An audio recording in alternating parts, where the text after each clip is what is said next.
Hello student, मैं नीरज कुमार स्वागत करता हूँ आपका योग विद्या में। आज हम लोग आपके सामने मैथ और रीजनिंग का कुछ सम्स लेके आए हैं। और मैथ रीजनिंग का ये सिर्फ सम्स नहीं है, मैं आपको बहुत सारा कॉन्सेप्ट बताऊंगा रीजनिंग को सॉल्व करने के लिए। पिछले सेशन में मैंने बताया था कि रीजनिंग के लिए पैटर्न होता है। आप लोग को सबसे पहले क्या करना है, पैटर्न समझना है। क्या पैटर्न है? अगर आप लोग पैटर्न समझ लिए तो रीजनिंग चुटकी में सॉल्व हो जाएगा। मैथ के साथ भी मैथ को कभी याद मत कीजिए, कॉन्सेप्ट समझिए, क्या फॉर्मूला है, किस आधार पे वो क्वेश्चन सॉल्व होगा। आइए हम लोग क्वेश्चन के आधार पे मैथ और रीजनिंग के प्रॉब्लम को सॉल्व करते हैं। पहला क्वेश्चन है, आपके सामने दिया गया पहला क्वेश्चन। इसका आंसर क्या होगा? इसका आंसर ये जीएस नहीं, इसका आंसर बता के मुझे समझाना होगा। चलिए हम आंसर देखते हैं। पहले चूंकि ये फॉर्मेट बना हुआ है, आंसर इसका 8 है।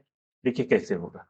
क्वेश्चन है, यदि 80 विद्यार्थियों वाली कक्षा में 60% बालक है, 40% के पास प्रथम डिग्री की श्रेणी की डिग्री है, 50% बालकों के पास प्रथम श्रेणी की डिग्री है, प्रथम श्रेणी डिग्री वाली बालिकाओं की संख्या कितनी है?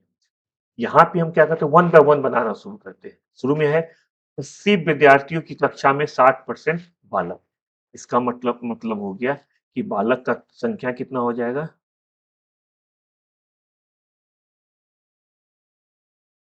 बालक का संख्या हो गया 80 का 60%, मतलब 80 गुना 60/100, ये हो जाएगा 48। 48 हो गया बालक की संख्या। 40% के पास प्रथम डिग्री श्रेणी की डिग्री है। 40% किसका? बालक का नहीं, टोटल का। तो प्रथम डिग्री प्रथम श्रेणी कितना हो जाएगा? प्रथम श्रेणी हो जाएगा 80 का 40%। 80 40% का प्रथम डिग्री है, तो 80 का 40%, टोटल 80 है, उसका 40%, ये हो जाएगा 32, 32। 50% बालकों के पास प्रथम श्रेणी की डिग्री है। बालक का संख्या है 48, तो बाल प्रथम फर्स्ट डिवीजन लड़के कितने होंगे? बालक 58 का 50%, 24 हो गया। तो 24 बालक फर्स्ट डिवीजन है, टोटल फर्स्ट डिवीजन है 32, तो कितनी गर्ल्स फर्स्ट डिवीजन होंगे? तो ये हो जाएगा 32 माइनस 24 इक्वल टू 8। ठीक है। उम्मीद करता हूँ कि चूंकि अभी मैथ में बोर्ड पे पहली बार बता रहा हूँ, 2-3 क्लास हुआ है, तो हो सके हैंडराइटिंग आपको बहुत ज्यादा क्लियर न हो। लेकिन अगर आप बात के लगातार सुनते रहेंगे तो आपको सब कुछ समझ में आ जाएगा। जहाँ समझ में नहीं आया, पीछे जाके दोबारा आप लोग देख लीजिए। ठीक है। तो इसका आंसर है 8। देखिए यहाँ पे भी हम लोग देखें कि इसका आंसर 8 हो जाता है। ठीक। आगे हम लोग देखते हैं, एक वर्ग की लंबाई 20% वृद्धि तथा चौड़ाई 20% की कमी करके आयत में बदलाव किया जाता है, तो निम्नलिखित में कौन सा कथन सही है? आयत और वर्ग होता क्या है? दोनों में चार भुजा होती है। उत्तर क्या है? उत्तर ये है कि वर्ग का जहाँ चारों भुजा बराबर होता है, आयत का क्या होता है, आमने सामने का भुजा बराबर होता है। इसका मतलब है लंबाई और चौड़ाई आयत का बराबर होता है। इसका आंसर तो चलिए ए आ जाता है। कैसे आएगा? देखिए ये हो गया आपको आयत। अब देख रहे हैं कि ये बराबर है इसके और ये बराबर है इसके। आयत में क्या होता है, आमने सामने का भुजा बराबर होता है। वर्ग में क्या होता है? वर्ग देखिए, वर्ग में क्या होता है, चारों भुजा बराबर होता है। ठीक है। हम देखते हैं कि वर्ग की लंबाई 20% बढ़ गया, चौड़ाई 20% कम हो गया। पहले हम लोग मानते हैं कि वर्ग जो है उसका एक भुजा है 10, कोई भी 10 मीटर, 10 सेंटीमीटर, कुछ भी मान लेते हैं। अगर मान लेते हैं कि वर्ग का एक भुजा 10 है, तो क्षेत्रफल क्या हो जाएगा? क्षेत्रफल हो जाएगा 10² इक्वल टू 100। ये हो गया वर्ग का क्षेत्रफल।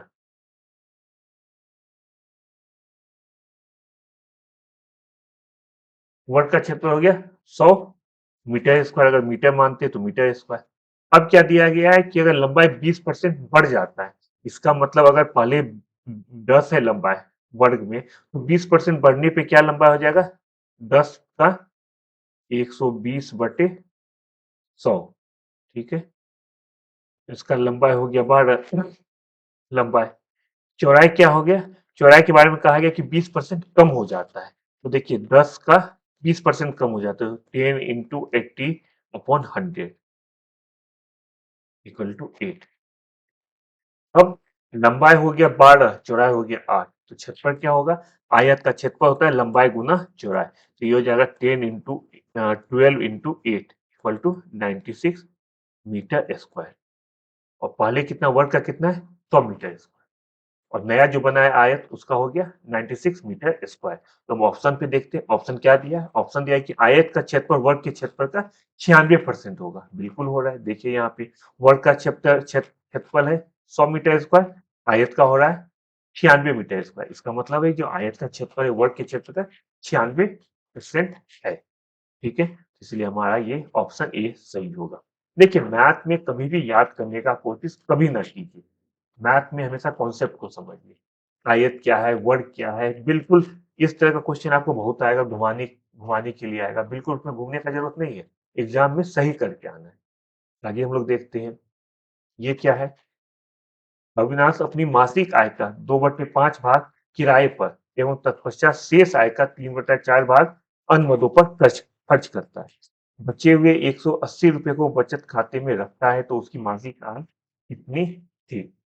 हम लोग पहले देखते हैं, ये फॉर्मेट में बार बार कर रहा हूँ कि मैथ का, क्योंकि फॉर्मेट में मुझे आंसर बताना होगा तो मैं आगे के क्लिक पे जा सकता हूँ। तो आपको 1200 पता चल गया, लेकिन मैथ में कैसे बनेगा ये मैं बता रहा हूँ। हो सकता है ये सवाल आप में से बहुत सारे बच्चे का बन गया होगा, लेकिन जिसका नहीं बना है, ये जिसमें बन भी गया कॉन्सेप्ट क्लियर नहीं, ये उसके लिए है। तो ये क्या कह रहा है कि अविनाश अपनी मासिक आय का 2/5 भाग किराए एवं तत्पश्चात शेष का 3/4 भाग अन्य मदों पर खर्च करता है। मान लीजिए अविनाश का मासिक आय एक्स है, ठीक है, 2/5 भाग किराए पे खर्चा करता है, तो किराए पे 2/5 करेगा, मतलब कितना होगा 2x/5। रिमेनिंग कितना बच गया? रिमेनिंग बच गया x minus 2x/5 equal to 5।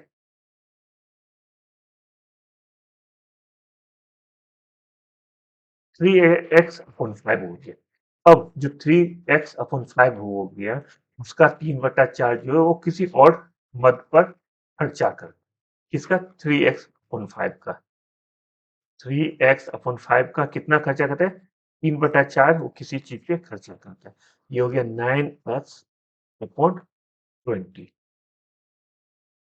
तो इसके बाद बचता कितना है? बचता है 3x/5 माइनस 9x/20। ये हो जाएगा 20, 5 4 12x minus 9x equal to 3x/20। हो सकता है अब आपको मेरा चेहरा यहाँ पे दिखाई दे रहा होगा, इसलिए मैं यहाँ पे कुछ समय के लिए यहाँ से गायब हो जाता हूँ, जिससे कि आप लोग ज्यादा अच्छा से स्क्रीन पे देख सकते हैं।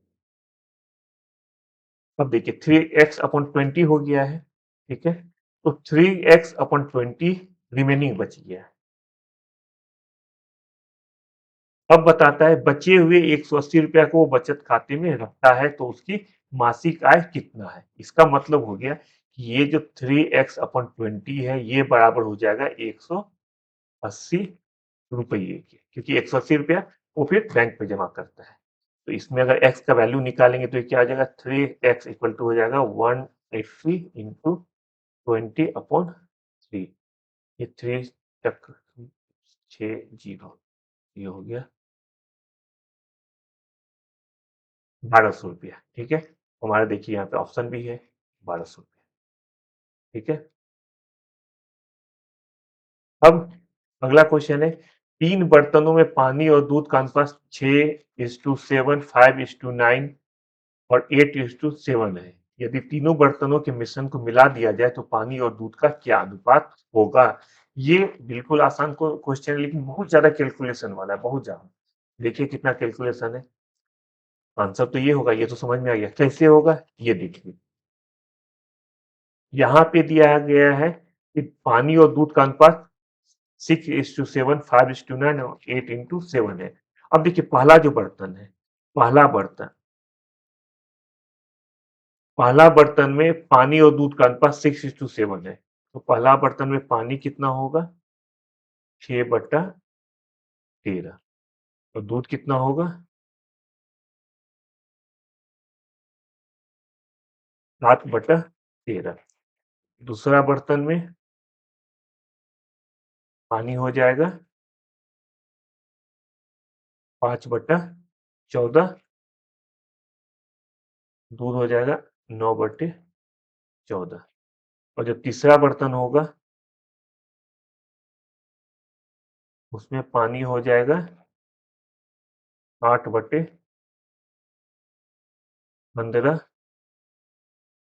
दूध हो जाएगा 7/15।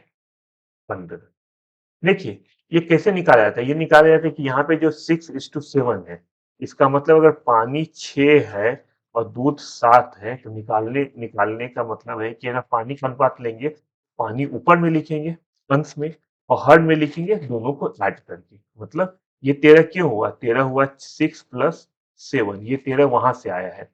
ये 14 कहाँ से आया, ये आया 5+9 = 14 और 8+7 = 50। ये हो गया पानी और दूध अलग अलग तीन बर्तनों में। अब हमको कहा है तीनों बर्तनों को के मिश्रण को मिला दिया जाए तो पानी और दूध का क्या अनुपात होगा। अब अगर हम तीनों को मिला देते हैं तब क्या होगा, पानी कितना हो जाएगा, पानी हो जाएगा 6/13 प्लस ये लेंगे 5/14 प्लस ये 8/50। ये हो जाएगा पानी। पानी निकालने समय इसको निकालने का तरीका है, इसका एलसीएम ले लेंगे, 13, 14 और 15 का एलसीएम ले लेंगे। इसका एलसीएम इसका एलसीएम के लिए इसको मल्टीप्लाई करेंगे, तो मल्टीप्लाई करके कितना होगा, 15, 14 और 13। 15 को पहले 14 से मल्टीप्लाई करेंगे, 14 5 जा 70, 0 7, 41 जा 14 और 7 210। और इसको फिर 13 से करेंगे, 0 you get 2730।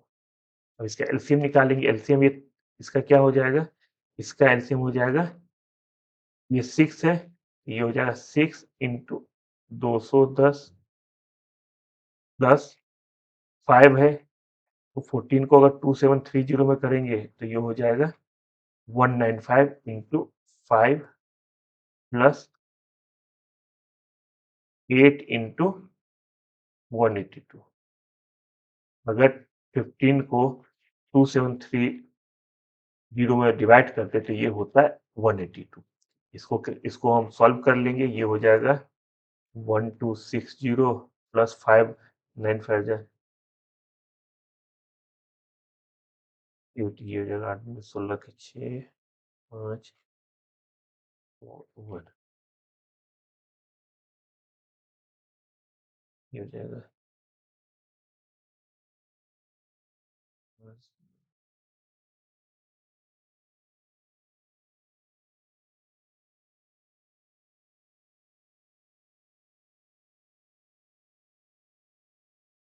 ठीक है, ये हो गया पानी। अब हमको दूध निकालना है, दूध निकालने के लिए पहले हमको एक बार साफ करना होगा, नहीं तो फिर जगह नहीं है।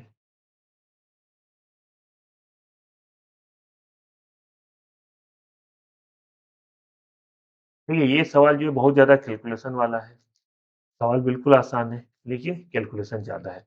मैंने पूरा ध्यान रखा है कि दोनों तरह का सवाल दिया जाए, कुछ ऐसा सवाल जो कि बस आप चुटकी बजा के सॉल्व कर दें, कुछ ऐसा सवाल जिसमें कि कैलकुलेशन भी हो, कोई परेशान होने की ज़रूरत नहीं है, जितना कैलकुलेशन आप करेंगे उतना शार्प होगा आपका दिमाग।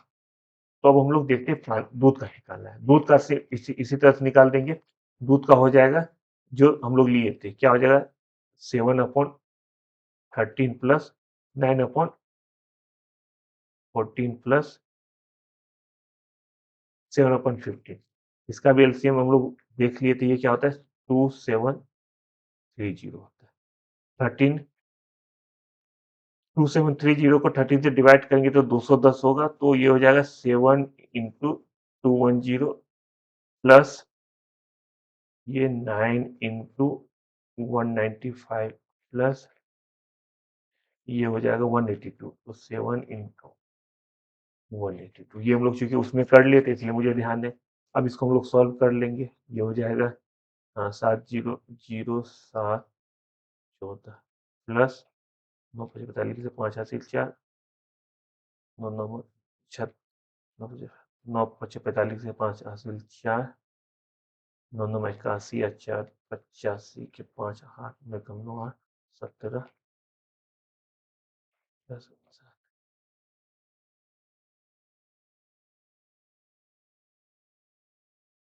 इसको कर लेंगे 4 5 6 9 7 5 12 12 7 19 के 9 हासिल 1 2 1 3 3 7 10 10 4 14 के 4 हासिल 1 1 1 2 1 3 1 4 ये हो गया 4499 अपॉन 2730। देखिए दूध का ये निकल गया, पानी का ये निकला है। हमको अब देखना है, ध्यान रखिए हमको क्या निकालना है, पानी और दूध का अनुपात निकालना है, ये दूध ये पानी का वो ध्यान रखना है। हमको निकालना है पानी और दूध का अनुपात। जो पहले दिया गया है उसको हम पहले लिखेंगे, इसका मतलब ये हो गया पानी ये है, ये हो गया 3691 अपॉन 2730। हाँ ठीक है, अपॉन ये होगा पूरा का डिवाइड 4499 अपॉन 2730। इसको अगर सॉल्व करेंगे तो हो जाएगा 3691 अपॉन 2730। ये ऊपर चला जाएगा 230, 2730 अपॉन 4499। ये कट गया तो ये ऑप्शन है 3691 अपॉन 4491। देखिए यही हमारा ऑप्शन है, ये वाला। ठीक है, ये काफी लेंदी ये सवाल था, लेकिन सवाल कितना भी लेंदी हो आपको बिल्कुल नहीं परेशान होना, बिल्कुल नहीं। अगर आप परेशान होंगे तो इसका मतलब है कि क्वेश्चन आपसे गलत हो जाएगा। ठीक है, अब हम लोग अगला क्वेश्चन देखते हैं। किसी आयत का परिमाप 76 और क्षेत्रफल 360 हो तो उसकी सबसे छोटी भुजा की लंबाई क्या होगी। ठीक है, ये क्वेश्चन भी आसान है, बस कुछ कॉन्सेप्ट समझना है। देखिए क्या करते हैं, हमको इसमें बताना है कि आयत का परिमाप 76 और क्षेत्रफल 360 है तो सबसे छोटी भुजा की लंबाई क्या होगी। हमको दो भुजा, ये हमको सिर्फ पता है कि आयत में जो दो होती तो भुजा चार है, लेकिन दो तरह का भुजा होता है, आमने सामने का बराबर होता है, तो यहाँ पे दो तरह का भुजा होगा, एक छोटा एक बड़ा। बराबर हो नहीं सकता है क्योंकि अगर बराबर हो जाएगा तो क्वेश्चन में वर्ग देना चाहिए, बराबर नहीं है, इसका मतलब आमने सामने का भुजा बराबर। आयत का परिमाप 76 है।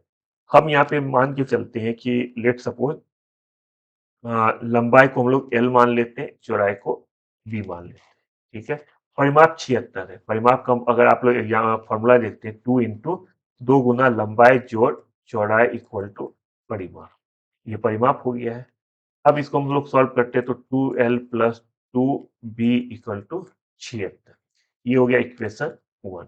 ठीक है, ध्यान दीजिए 2l plus 2b equal to 76, ये इक्वेशन 1 हो गया। क्षेत्रफल 360 है। क्षेत्रफल क्या होता है, क्षेत्रफल होता है लंबाई गुना चौड़ाई, तो लंबाई l गुना b इक्वल टू 360 हो जाएगा। अब हमको देखिए करना क्या है कि किसी भी, ये तो l को b में या b को l में, किसी एक में हमको, यहाँ पे l और b दो तरह का दिया गया, हमको एक में कन्वर्ट करना है। अगर हम इसको कन्वर्ट कर देते हैं l को b में तो क्या हो जाएगा, l इक्वल टू क्या हो जाएगा, l इक्वल टू देखिए 360 अपॉन b, ये यहाँ चला गया, b हो गया। अब l का वैल्यू हम इसमें पुट करेंगे, एल का वैल्यू अगर इसमें पुट करेंगे तो ये हो जाएगा 2 into 360 upon B plus 2b equal to 76।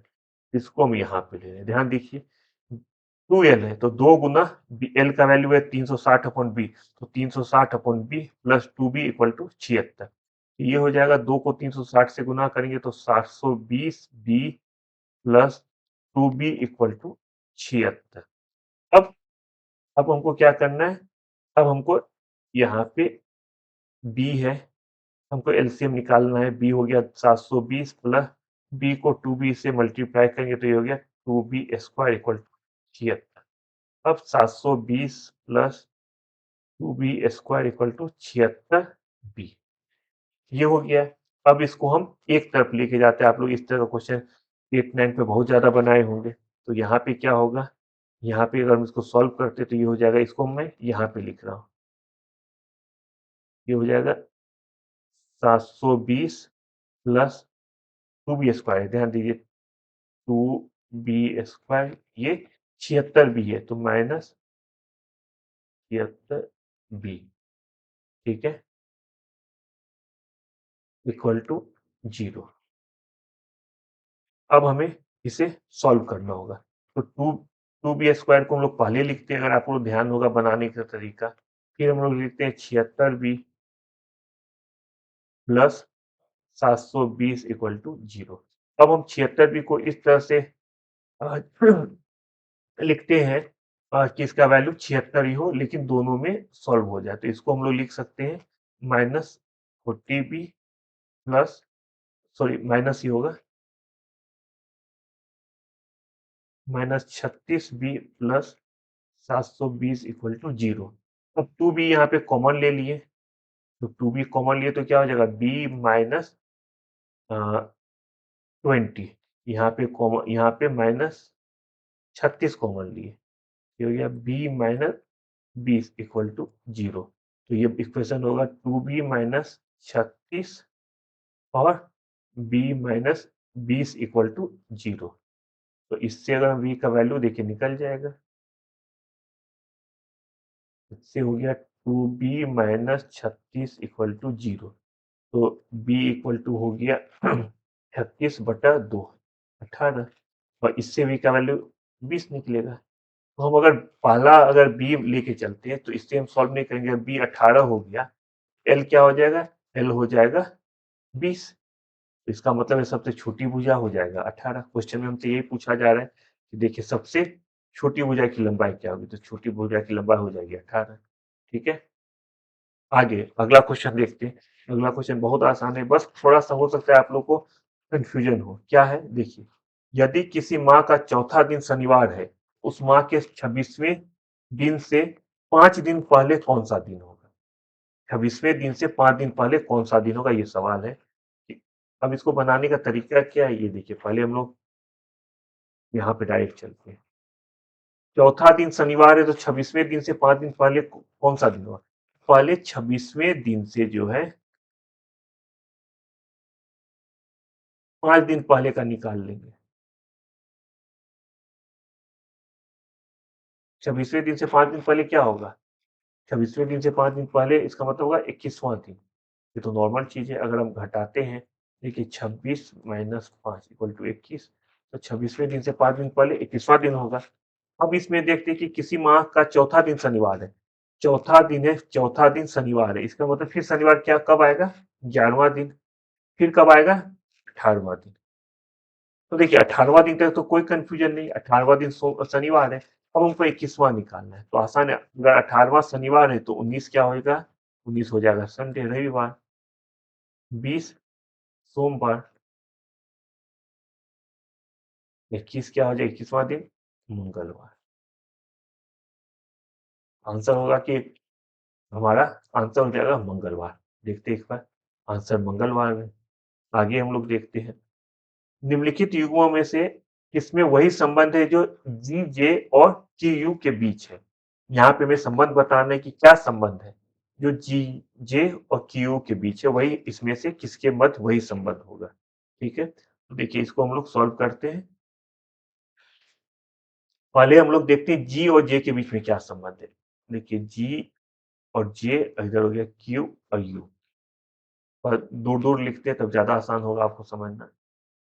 देखिए जी जे क्यू यू, जी और जे के बीच में देखिए कितना अंतर है, कैलकुलेट कीजिए आप। हाथ पे अल्फाबेट देखिए, जी के बाद क्या होता है, एच आई जे, मतलब जी में अगर 3 ऐड करेंगे तो जे हो जाएगा, क्यू में कितना ऐड करेंगे तो यू होगा। तो अल्फा याद कीजिए, क्यू के बाद होता है आर एस टी यू, मतलब +4। अब कोई भी जो हमारा ये आ रहा है, आपको ये ऑप्शन हम देखेंगे कि इसमें हम देखेंगे कि यहाँ पे अंतर होगा +3 का, यहाँ अंतर होगा +3, यहाँ +4, किसमें है हम लोग देखना शुरू करते हैं, जिसमें होगा वही आंसर होगा। तो देखिए बी सी, और एक चीज और है कि अगर पहले ही पता चल जाएगा, जैसे बी सी में क्या 3 का आंसर अंतर है, बी और सी नहीं, सिर्फ एक का है। तो ये हम लोग इसको कैलकुलेट ही नहीं करेंगे, डब्ल्यू जे को क्यों नहीं करेंगे, क्योंकि अगर ये सही नहीं है तो ये सही भी हो जाता तब भी कोई फायदा नहीं। फिर ए बी में +1 है, इसलिए ये दोनों तो गलत हो गया। अब ए डी और एस डब्ल्यू, ए डी में देखिए ए के बाद बी सी डी, ये हो जाएगा, ये सही है, +3 है। अब ये देखना होगा क्या ये +4 है, तो ये हम कैलकुलेट करेंगे। एस के बाद क्या होता है, टी यू वी डब्ल्यू, तो ये +4 हो जाएगा, कि हमारा आंसर ये सही हो जाएगा। आप चाहे तो उसके बाद ये भी कैलकुलेट करके देख सकते हैं। लेकिन ये सही हो गया समय बचाने के लिए, इसमें चूंकि एक ही सही होगा, तो अगर ये सही हो गया सी, तो डी सही नहीं होगा। हमारा आंसर हो जाएगा सी। अब हम लोग अगला देखते हैं। देखिए इसमें क्या करना है, इसमें हमको इसका वैल्यू निकालना है। ठीक है, हमें निकालना है इसका वैल्यू। और ये निकालने का तरीका क्या है, बहुत आसान है। यहाँ जो है ये 22 कैसे आया है, तो ये आया 20 और 24, इन दोनों को हम लोग ऐड करते हैं। 20 और 24 को ऐड करते हैं, ये होता है 44, और 44 का एवरेज निकालते हैं, तो ये हो जाएगा 22। हमेशा जो बीच का है वो नीचे के दोनों का एवरेज है। अब जैसे ये 34 देखिए, ये कैसे हुआ है, तो 32 और 36, इन दोनों को ऐड करते हैं। इन दोनों को ऐड करते तो ये हो जाएगा 32 और 36, 68/2, तो ये हो गया 34। उसी तरह से अब ये क्या होगा, एक्स, ये हो जाएगा 24 और 32, 24 और 32 को जोड़ते हैं, 2 से भगा देते हैं, ये हो जाएगा 4 2 6, 3 2 5, 56/2 इक्वल टू 28। ये भी 28। ठीक है, देखिए हमेशा रीजनिंग का सवाल बनाते समय आपको पैटर्न समझना होगा। एक बार आप पैटर्न समझ लिए, तो उससे रिलेटेड जितना भी क्वेश्चन है वो आप सॉल्व कर सकते हैं। ठीक है, आगे देखिए, ये सवाल है, 4 गुना 6 इक्वल टू ये 18 12, 5 गुना 8 इक्वल टू 24 15, 6 गुना 9 इक्वल टू 27 18, तो 7 गुना 6 कितना होगा। हम लोग इसको देखते हैं क्या होगा। देखिए इसको बनाने के लिए ये भी एक पैटर्न पे है, हमको वो पैटर्न समझना होगा, तब तुरंत बन जाएगा ये क्वेश्चन। इसको हम लोग पहले आराम से लिखते हैं। देखिए हम पहले 4 गुना 6 इस तरह लिखते हैं, इक्वल टू, ये हो गया 18, ये हो गया 12। कुछ पैटर्न ये लोग फॉलो कर रहा है, ये हम लोग देखते हैं। देखिए ये पहला, ये चौथा है, और ये दूसरा, ये तीसरा है। 4 में कितना से गुना किए कि 12 हो गया, तो हम देखते हैं 4 में 3 से गुना करने पे 12 हो जाता है। 6 में कितना से गुना करने पे 18 होता है, तो 6 में भी 3 से गुना करने पे 18 हो जाता है। क्या इसमें वो चीज फॉलो हो रहा है, तो ये भी हो रहा है। 5 में देखिए, 5 में 3 से गुना करते हैं तो 15 हो जाता है। 8 में 3 से गुना करते हैं 24 हो जाता है। फिर 6 में 3 से गुना करते हैं 18 होता है। 9 में 3 से गुना करते हैं 27 होता है। 7 और 6, 7 में 3 से गुना करते हैं, तो ये हो जाएगा 21। 7 में 3 से गुना करते हैं, तो ये हो जाएगा 21। 6 में 3 से गुना करते हैं, तो ये हो जाएगा 18। तो आंसर हमारा आ जाएगा 18 21, ये हो गया। ठीक है, अब हम लोग आगे देखते हैं। आगे क्या है, किसी कोड में यदि ये एक आपको एक पैटर्न दिया गया है, अब आपको बताना है कि इसमें अगला क्या होगा। तो हम लोग देखिए डायरेक्ट पहले बनाते हैं, तब हम लोग को समझ में आएगा इसमें क्या होगा। ये एक पैटर्न दिया हुआ है, 41 माइनस 32 इक्वल टू 55। 41 और 32 माइनस करने पे कहीं 55 तो होगा नहीं। इसको देखिए किस तरह से हम लोग को बनाना है। ये 3 2 को हम लोग ऐड करेंगे, ये हो जाता है 5।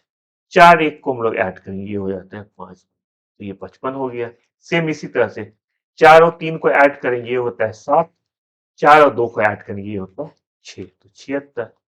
1 और 3 को ऐड करेंगे, ये होता है 4। 5 और 3 को ऐड करेंगे, ये होता है 8। उसी तरह से 2 2 को ऐड करेंगे, ये होता है 4, और 3 3 को ऐड करेंगे तो होता है 6, तो आंसर हो जाएगा 46। 46।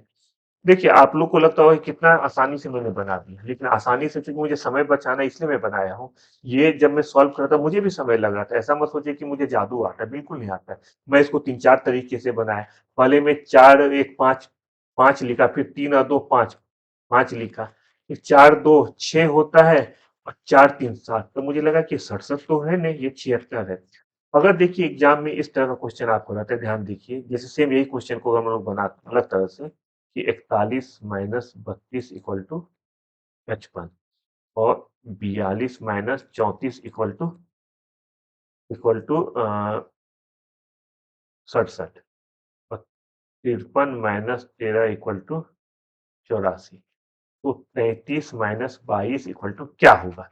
हम लोग क्या बताए थे, इसमें अलग पैटर्न है, इसमें अलग पैटर्न। इसमें क्या पैटर्न है, इसमें अगर दिया हुआ है 41 माइनस 32 इक्वल टू 55, इसका मतलब है इन दोनों को पहले इसको जोड़ते हैं, 5 हो गया। 3 2 को जोड़ते हैं, 5 हो गया। 20 में 4 2 हो गया, 6 और 4 3 हो गया 7, 5 3 हो गया 8, 3 1 हो गया 4। तो ये क्या होगा 3 3 6 2 2 4, तब ये 64 हो जाएगा। यहाँ पे 46 है, यहाँ 64 है। क्यों? क्योंकि दोनों जगह पैटर्न अलग अलग है। तो हमेशा रीजनिंग का सवाल बनाते समय आपको समय लगेगा। शुरुआत में अगर आप लोग घर पे प्रैक्टिस करके जाते हैं तो एग्जाम में बिल्कुल कम समय लगेगा, क्योंकि रीजनिंग का ऐसा नहीं कि हजार तरह का होता है। रीजनिंग का बहुत कम तरीके, मतलब रीजनिंग का कुछ तरीका को अगर आप लोग जान लेते तो बहुत सारे रीजनिंग का क्वेश्चन सॉल्व कर सकते हैं। तो इस आधार पे रीजनिंग के कॉन्सेप्ट को समझिए, ये देखिए कि किस पैटर्न पे रीजनिंग का क्वेश्चन है, उस पैटर्न को फॉलो कीजिए, आपसे सवाल हर सवाल हो जाएगा।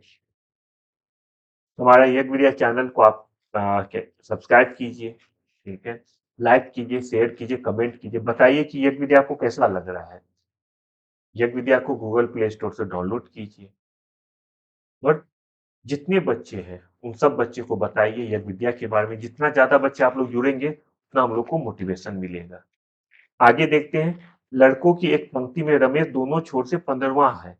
पंक्ति में लड़कों की संख्या कितनी है? ये बिल्कुल आसान है, दोनों छोर से 15वां है। मान लीजिए कि यहाँ पे शुरू होता है, ये कोई पॉइंट है ए, यहाँ से 15वां जगह पे रमेश है, रमेश यहाँ पे और दोनों छोर पे। तो इसका मतलब है अगर बी से भी शुरू होता है तब भी 15वां है, ए से शुरू होता है तब भी 15वां है, मतलब यहाँ से लेके यहाँ तक 14 बच्चे होंगे और यहाँ से लेके यहाँ तक भी 14 होंगे। 14 प्लस 14 प्लस ये रमेश, ये इक्वल टू 29। ठीक है, हम लोग आगे देखते हैं। ये थोड़ा सा बड़ा क्वेश्चन है, क्वेश्चन आसान है लेकिन बस थोड़ा बड़ा सा है, आपको इसको ध्यान देना होगा कि आखिर क्या रहा है। देखिए, यदि किसी निश्चित कोड में ALMIRA अलमीरा को, इसीलिए इसको अलमीरा नहीं बोला हूँ क्योंकि आगे जो है आपको कोई वर्ड नहीं है, BNPMWGO लिखा जाता है, तो निम्नलिखित में किस कोड को BNRWLUA लिखा जा सकता है? तो देखिए, इस तरह के क्वेश्चन को बनाने से पहले आपको देखना होगा कि इसको अलमीरा को ये लिखा गया है, तो किस कोड को ये लिखा जाएगा, मतलब हमें ये दिया हुआ है, हमको ये निकालना है। तो हम लोग उल्टा लेके चलेंगे कि BNPMWGO, इसको लिखा गया है ALMIRAH,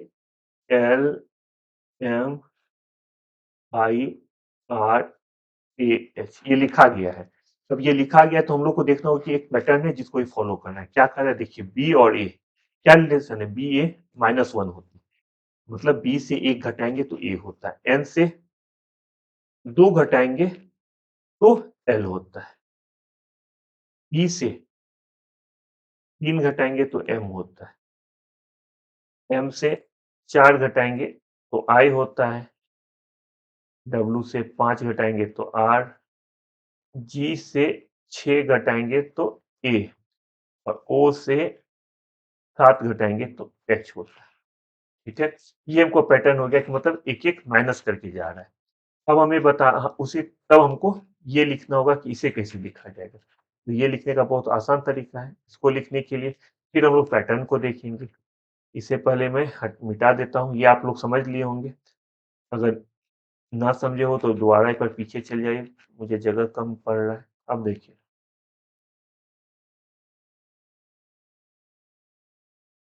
अब ये इसे मुझे बताना है, क्या है, DNRWLUA।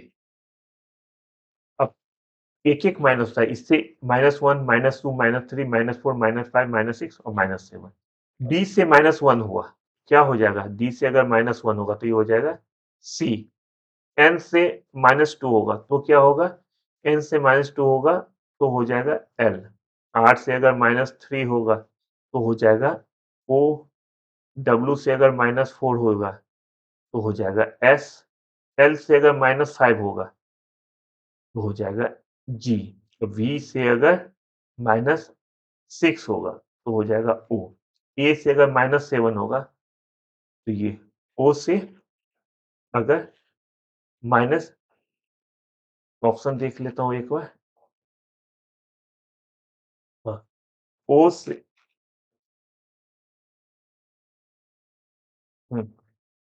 ए से अगर -7 होगा तो ये हो जाएगा टी।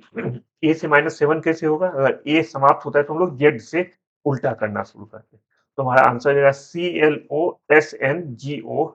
ये हमारा आंसर हो गया CLOSNGOT। ठीक है, ये हमारा आंसर हो गया।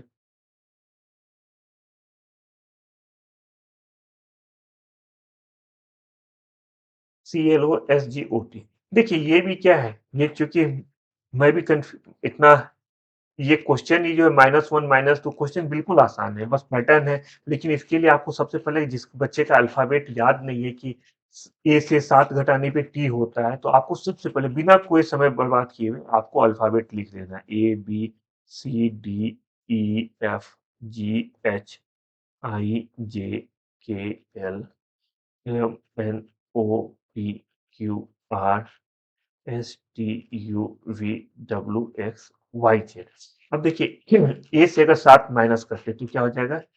1 2 3 4 5 6 और टी, वही टी लिखा हुआ है। आपको बस अल्फाबेट ध्यान रखना चाहिए आपको। लेकिन अगर जिसे अल्फाबेट ध्यान नहीं है, अगर ये क्वेश्चन एसएससी में आता है तो बिल्कुल आपको अल्फाबेट याद करके जाना चाहिए कि ए के क्रम का क्रम कौन सा है, एस का क्रम कौन सा है, क्योंकि वहां पे आपको बहुत कम समय मिलती है। लेकिन अगर बिहार का एग्जाम दे रहे, बीपीएससी का पीटी दे रहे, तो आपके पास बहुत समय रहता है, क्योंकि जीएस का जो क्वेश्चन रहता है, आपको 10 क्वेश्चन मैथ रीजनिंग का रहेगा। बाकी जो क्वेश्चन रहेगा वो आपसे तुरंत बन जाएगा, इसमें आपको समय लगेगा, तो आराम से आप इस पे समय दे सकते हैं। लेकिन जो बच्चा एसएससी का एग्जाम दे रहा है, उसके लिए बिल्कुल याद करना होगा, उसे समझना होगा कि अल्फाबेट में एफ का क्रम कौन सा है। तो एफ का क्रम ये हो जाएगा छः, छठा। ये आपको याद रखना होगा, तभी आपसे क्वेश्चन बन पाएगा। आगे हम लोग देखते हैं इस क्वेश्चन को। यहाँ पे ये गायब है, तो आपको बताना होगा कि यहाँ क्या होगा।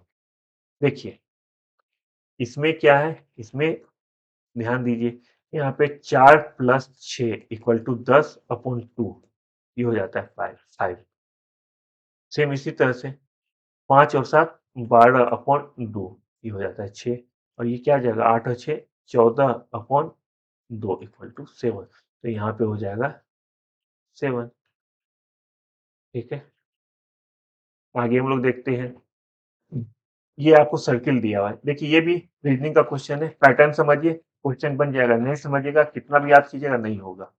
मैं चूंकि एक बार में इसलिए बना दे रहा हूँ क्योंकि आप लोग को बताने से पहले मैंने बहुत बार प्रैक्टिस किया। प्रैक्टिस इसलिए किया क्योंकि अगर यहाँ पे करूंगा तो काफी समय लग जाएगा। मैं खुद प्रैक्टिस किया, बता रहा हूँ कि मैं प्रैक्टिस किया हूँ, तब मुझे ये इसका फॉर्मेट समझ में आया कि किस तरह ये किसको फॉलो कर रहा है। ठीक है, तो यहाँ पे क्या दिया गया, यहाँ पे 1 के सामने 4 है, 5 के सामने 16 है, 22 के सामने 67 है, तो 3 के सामने क्या होगा ये आपको पता करना है। देखिए एक अगर 5 और 16 का देखिए, तो 5 और 16 में क्या है, आप देखेंगे 5 3 जा 15 होता है, और 15 प्लस 1 इक्वल टू 16। सेम यही यहाँ भी होता है 1 और 4। 1:3 equal to 3 plus 1 equal to 4। यहाँ पे 22 और 67 है, तो 22 गुना 3 इक्वल टू 66, और उसमें 1 जोड़ देंगे तो हो जाएगा 67। सेम इसको इसे क्या करेंगे, 3 को 3 से गुना करेंगे तो ये होगा 9, उसमें 1 जोड़ेंगे तो हो जाएगा 10। इस इसका वैल्यू हो जाएगा 10। ये हो गया है। आगे देखिए, एक पिता की उम्र उसके पुत्र की उम्र की 9 गुनी है, तथा माता माता की उम्र उस पुत्र की उम्र की 8 गुनी है। पिता और माता की उम्र का योगदान 15 वर्ष है, तो पुत्र का उम्र क्या है ये आपको पता करना है। ठीक है, वर्ष। ये क्वेश्चन देखिए बहुत ही आसान क्वेश्चन है, बहुत बेसिक क्वेश्चन है। इतने आप लोग, मुझे पता है कि आप लोग में से सारे बच्चे इसका जवाब दे देंगे। इस तरह का क्वेश्चन बनाने के लिए हम किसी एक का एक्स वैल्यू मान लेते हैं। यहाँ पे पिता का उम्र उसके पुत्र की उम्र का 9 गुना है। ठीक है, यहाँ पे हम लोग देखते हैं डायरेक्ट आंसर। पिता का उम्र उसके पुत्र की उम्र का 9 गुना है, तो अगर पुत्र का उम्र पुत्र का उम्र अगर हम लोग एक्स मानेंगे, तो पिता का क्या हो जाएगा, 9 गुना है तो 9x, तथा माता का उस पुत्र की उम्र का 8 गुना है तो माता का एज क्या होगा, पिता का 9x, माता का 8x। पिता और माता के उम्र का योगदान 61 वर्ष है, 51 वर्ष है। ये 9x plus 8x equal to 51, ये हो गया 17x equal to 51, x equal to 51 बटे 17 इक्वल टू 3। हमें पुत्र की एज पता करना है तो पुत्र का एज हो गया 3 साल। अब देखिए यहाँ 3 है, बहुत ही आसान क्वेश्चन। आगे देखते हैं, आगे यहाँ पे देखिए गाइस, यहाँ पे ए डी से नाता है। ये जो है रीजनिंग का क्वेश्चन है, बताएं कि इस तरह के क्वेश्चन में जो है मैं बता रहा हूँ कि इसमें क्या करना है, जैसे जैसे जो स्टेटमेंट दिया जा रहा है आप बस वैसे वैसे ड्रॉ करते जाएंगे। ए डी से नाटा है परंतु सी से लंबा है, ए डी से नाटा नाटा है, इसका मतलब होगा कि इसमें परंतु सी से लंबा है, इसका मतलब है कि डी सबसे लंबा होगा इन तीनों में, ए डी और सी में। हम लोग एक बना लेते हैं, मान लीजिए ये बना लिए, ठीक है, या चलिए इसको छोटा बनाते हैं। हम लोग बना लिए ये ए डी से नाटा है, अगर हम इसके डी मानते हैं तो ये हो गया ए। देखिए ए डी से नाटा है तो ए छोटा हो गया डी से, लेकिन सी से लंबा है तो सी हम बना लिए ये। इससे हो गया ए डी से नाटा है लेकिन सी से लंबा हो जाए। सेकेंड स्टेटमेंट है डी बी से नाटा है परंतु ए से लंबा है। डी जो है बी से नाटा है लेकिन ए से लंबा है, तो ए से लंबा तो है लेकिन बी से नाटा है, इसका मतलब है कि बी एक बड़ा हो जाएगा यहाँ पे, ये हो जाएगा बी। अब थर्ड है ई ए से नाटा है परंतु सी से लंबा है, जो ई है वो ए से नाटा है परंतु सी से लंबा है, इसका मतलब ई इन दोनों के बीच का होगा, तो मान लिया यहाँ पे हम लोग दे दिए ई। क्योंकि ई में क्या करा, ई ए से नाटा है, ये ए से देखिए नाटा हो गया लेकिन सी से लंबा हो गया, तो दो सबसे लंबा कौन है, तो इसमें सबसे लंबा देखिए, सबसे लंबा इसमें क्या हो जाएगा बी, उसके बाद डी, उसके बाद ए, फिर ई, फिर सी। तो दो सबसे लंबा पूछ रहा है तो दो सबसे लंबा हो जाएगा आपका बी और डी। ठीक है, आगे हम लोग देखते हैं इस क्वेश्चन में भी क्या कर रहा है। हम पैटर्न हमेशा बताएं कि एक पैटर्न को देखिए, रीजनिंग का क्वेश्चन पैटर्न पे डिपेंड करता है कि क्या पैटर्न है। हम लोग यहाँ देखते हैं बड़े स्पेस में, मुझे नहीं पता, मान लीजिए अगर मैं पहली बार बना रहा हूँ तो मुझे बिल्कुल नहीं पता कि क्या जोड़ा जा रहा है क्या घटाया जा रहा है। शायद याद, अगर आपको याद होगा कि जो बच्चा आज पहली बार जुड़ रहा है वो मैथ और रीजनिंग का 6-7 दिन पहले का एक वीडियो होगा यूट्यूब पे, उसे आप जाके देखिए। उसमें बहुत सारा क्वेश्चन आया है, मैं सबको बताया कि उसमें एक पैटर्न होता है, हम लोग पैटर्न फॉलो करते हैं। अब 2 3 5 है, इसका मतलब है कि क्या 2 और 3 जोड़े तो 5 हो गया। देखिए मैं उसको बता रहा हूँ जो एकदम शुरुआत कर रहा है, कि कोई बच्चा अगर शुरुआत करेगा तो क्या सोचेगा, 2 प्लस 3 इक्वल टू 5, चलो ये तो बन गया। तो क्या 17 और 12 को जोड़ने से 8 होता है, तो शायद नहीं, 17 और 12 को जोड़ने से तो 8 होता नहीं है। फिर कैसे करेंगे, अब देखिए, अब इसमें क्या करें, ध्यान से देखिए, इसमें जो हो रहा है ये इस तरह से फ्लो कर रहा है, यहाँ पे 2 है, यहाँ 3 है, यहाँ 5 है, फिर 8 है, मतलब ये इस तरह से जाके एरो, फिर ऐसे, फिर ऐसे, फिर ऐसे, ये ऐसे, यहाँ 2 है, यहाँ 3 है, यहाँ 5 है, यहाँ 8 है, यहाँ 12, यहाँ 17, यहाँ 23, यहाँ पता करना है, यहाँ 38। तो अगर आप देखते हैं यहाँ पे 2 में 1 जोड़ने पे 3 होता है, तो मतलब 2 प्लस 1 इक्वल टू 3, और 3 प्लस ये 1 है। अब 3 प्लस 2 इक्वल टू 5, 5 में क्या जोड़ेंगे कि 8 होगा, 5 प्लस 3 इक्वल टू 8, 8 में क्या जोड़ेंगे कि 12 होगा, 8 प्लस 4 इक्वल टू 12। देख रहे हैं यहाँ पे एक एक बढ़ता हुआ जा रहा है। अब 12 आ गया तो 12 में क्या जोड़ेंगे 5, ठीक है 17, 17 में क्या जोड़ा जा रहा है, 17 में 6 जोड़ने पे 23 हो रहा है। अब 23 में क्या जोड़ेंगे, 7 जोड़ेंगे तो 30 होगा। उसी तरह 30 में 8 जोड़ेंगे तो 38 होगा। हमारा ये 30 बन गया, यहाँ पे 30 हो गया। एक पैटर्न, हमेशा पैटर्न फॉलो करेंगे, ये 30 हो गया। ठीक है, आगे हम लोग देखते हैं आगे क्या कर रहा है। क्वेश्चन है, एक सड़क नगर ए से बी के बीच 1200 किलोमीटर लंबी है, तब संपूर्ण बनाती हुई नगर सी तक 500 किलोमीटर दूरी तक जाती है। देखिए हम लोग इसको फ्रेश पेज में एक बड़ा सा स्पेस चाहिए। एक सड़क नगर ए से बी के बीच 1200 किलोमीटर लंबी है, तब समकोण बनाते हुए नगर सी तक 500 किलोमीटर दूरी तक जाती है। नई सड़क ए और सी तक बनाई गई है। नया मार्ग पुराने से कितना छोटा है? अब देखिए हम लोग शुरू से देखते हैं। ए से बीच की दूरी 1200 किलोमीटर है। देखिए अगर हम लोग ए देखते हैं तो ए से बीच की दूरी 1200 किलोमीटर, ये हो गया 1200। और तब समकोण बनाते हुए नगर सी तक 500 किलोमीटर। अब अगर समकोण बना रहा है तो यह तो इधर जाएगा या इधर जाएगा, हम चाहे कहीं भी बना सकते हैं। क्योंकि उत्तर दक्षिण ये लिखा हुआ नहीं है, बस समकोण दिया है। समकोण कहीं भी हो सकता है। अगर दक्षिण जाएंगे तब भी समकोण होगा, उत्तर जाएंगे तब भी समकोण होगा। जहां लेना है वहां हम लोग लेके चल सकते हैं। हम लोग मान के चल रहे हैं कि ये ऊपर जाएगा। ठीक? ये ऊपर गया कितना? 500 किलोमीटर।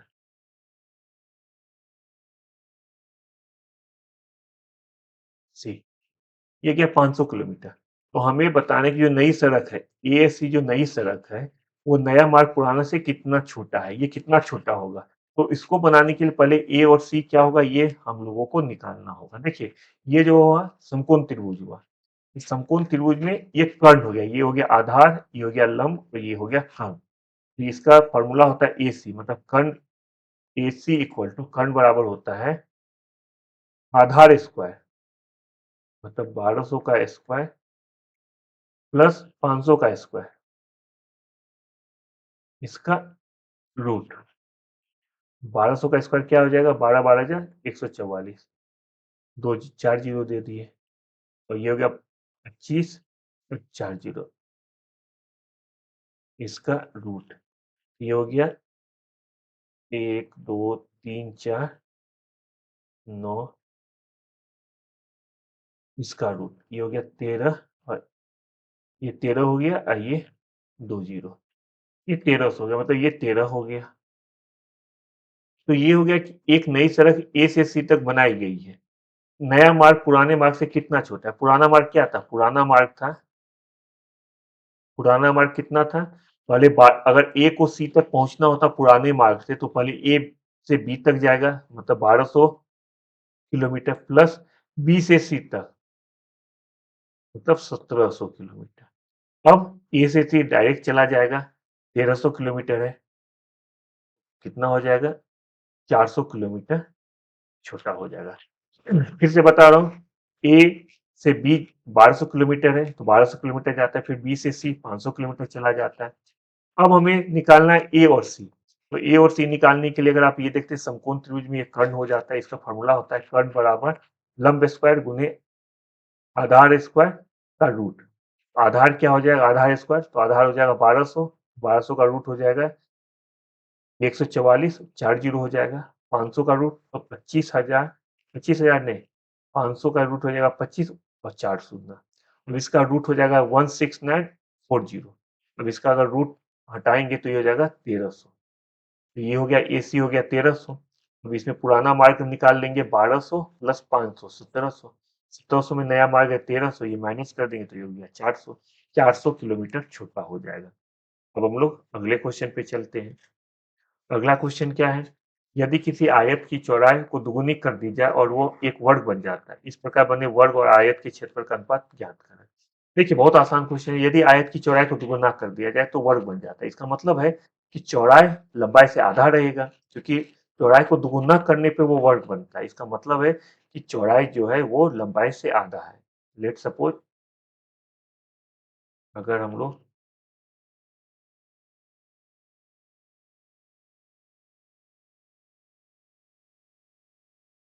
पहले इतना है, मान लीजिए ये आपको हो गया 2, ठीक है। तो ये कितना हो गया? ये 1। अब एक और बढ़ा दिए हैं, तो ये 1। अब ये एक वर्ग बन गया है। क्यों बन गया है? पहले था लंबाई मान लीजिए 2 था, लंबाई पहले 2 था, चौड़ाई 1 था। अब चौड़ाई को दुगुना कर दिया गया, मतलब 1 यहाँ है, एक और कर दिया गया, 2 हो गया। तो ये एक वर्ग बन जाता है। तो इस प्रकार बने वर्ग आयत के क्षेत्रफल का क्या अनुपात है? इसको बनाने के लिए हम क्या करेंगे? पहले हम वर्ग का क्षेत्रफल निकाल लेंगे। तो वर्ग का क्षेत्रफल होता है भुजा स्क्वायर, तो मतलब 2 गुने 2 इक्वल टू 4 हो गया।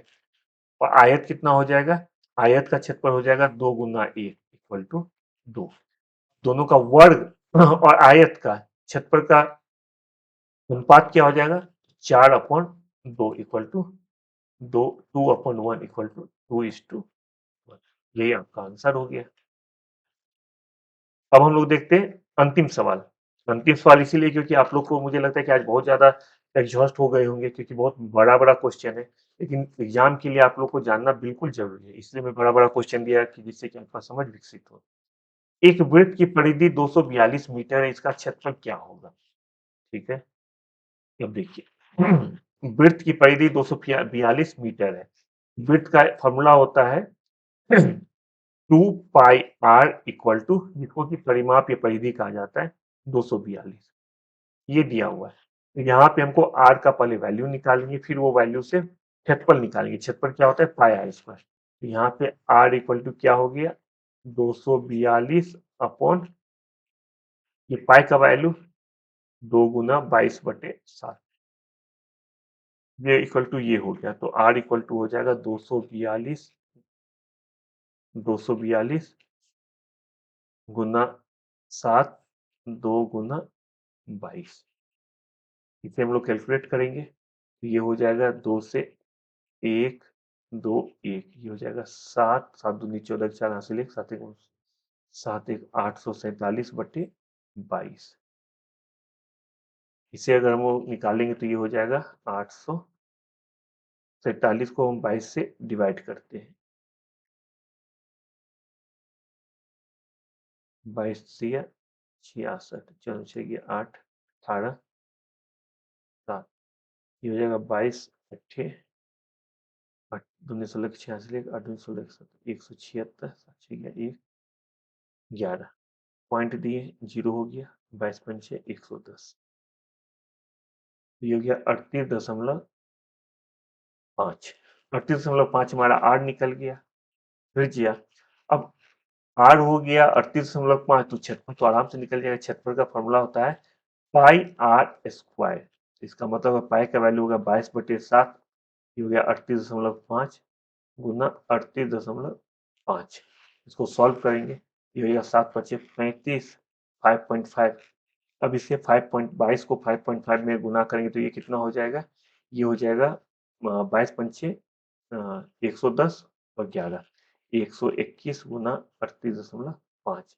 इसे गुना करेंगे 38 और 121 से, 5 एकम 5 8 एकम 8 1 तिया 3 5 दूनी 10 की 0 हासिल 1 8 दूनी 16 1 17 के साथ हासिल 1 3 दूनी 6 1 7 1 बचे 5 1 अठे 8 1 तिया 3, ये हो जाएगा 5 8 7 3 10 5 15 के 5 हासिल 1 7 1 8 8 16 6 हासिल 4, ये आपको हो गया 4658.5।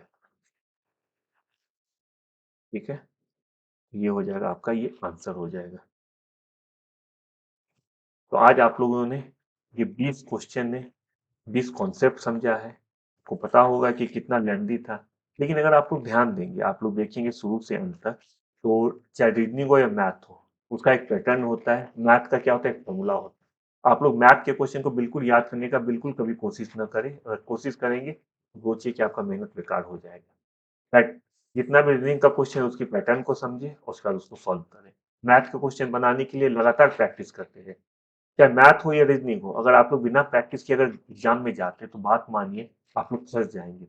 सबसे आसान तरीका है उसको बहुत और लगातार प्रैक्टिस करना। तो ठीक है, आप लोग लगातार प्रैक्टिस करते रहिए, यज्ञ विद्या को देखते रहिए। अभी तक हम लोगों ने बहुत सारा सेगमेंट आपके सामने लाया हूँ। जहाँ भी दिक्कत होता है यूट्यूब पे जाएं, पुराने वीडियो को देखें। साथ ही साथ हमारा ऐप पे क्वेश्चन भी आता है, यज्ञ विद्या ऐप पे, जिसे आप गूगल प्ले स्टोर से डाउनलोड कर सकते हैं, जो रात को 10 बजे हर रात आ जाता है। जो पुराने स्टूडेंट है उसको मैं बता दूं कि ये 5 अगस्त से ये चीज हो रहा है। आप लोग जो है पुराने क्वेश्चन भी सॉल्व कर सकते हैं ऐप पर जाके, लगातार पढ़ते रहे। कमेंट बताएं क्या आप लोग को जरूरत है, क्या आप लोग चाहते हैं।